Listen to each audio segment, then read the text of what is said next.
Many people don't understand just how bad this is as far as our politicians are concerned. Like in Scotland, we have nobody who will speak for us. By us, I mean the concerned citizens who don't want their country being invaded. And I can prove this because I keep a close eye on them all. You know, some people put their hopes in Labour and somehow Anas Sarwar somehow winning in 2026. If you think that guy wants to stop immigration, then quite frankly, I've got a dinghy to sell you. I can absolutely assure you he does not. And he wrote this article. He gets, for some reason, he gets a column in the Daily Record. And he's talking here about there has been talk of a planned demonstration in Glasgow by the far right. Now, what he's talking about here in this article from the 5th of August, 2024, is the Glasgow Cabbie's event on the 7th of September, which will be attended by lots of normal, concerned citizens, men, women, and children. It's a family-orientated event, but he's calling it far right straight away. And then he goes, they're not welcome here. These thugs want to pretend they speak for people who feel disenfranchised or disengaged, but they don't. These thugs, okay? So he's talking about the normal people of Glasgow who are concerned about these things as thugs.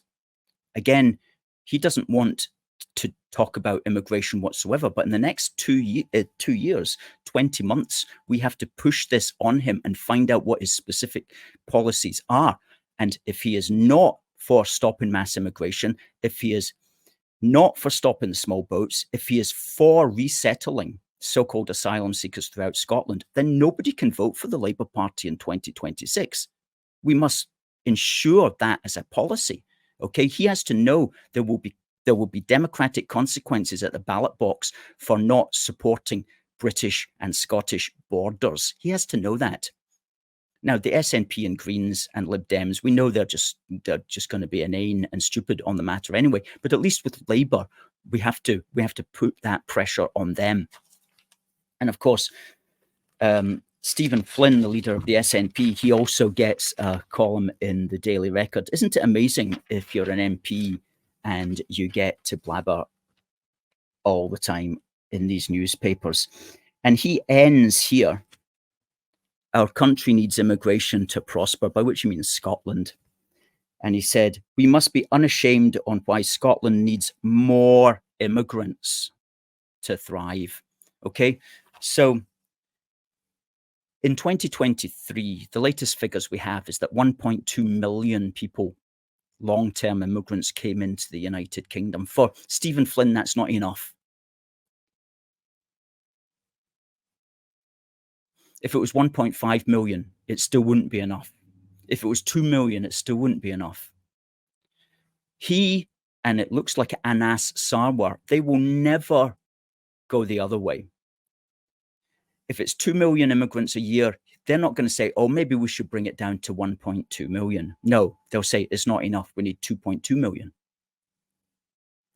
You see, they're not interested at all in controlling it. Now, I'm not sure why this is. I can't always figure out what's behind it, but there is just something in their mentality and in their political outlook that will never call for borders to be controlled. And we have to be conscious of that. And we have to figure out, well, how do we hurt them at the ballot box so that they're forced to give lip service, if anything, to that point of view? And that's the program for the next 20 months, is making sure that we put the democratic screws on, especially the Labour Party in Scotland. But we also require the Tories to step up as well and start to articulate the necessity for border control, for an end to mass immigration, because we do not need it.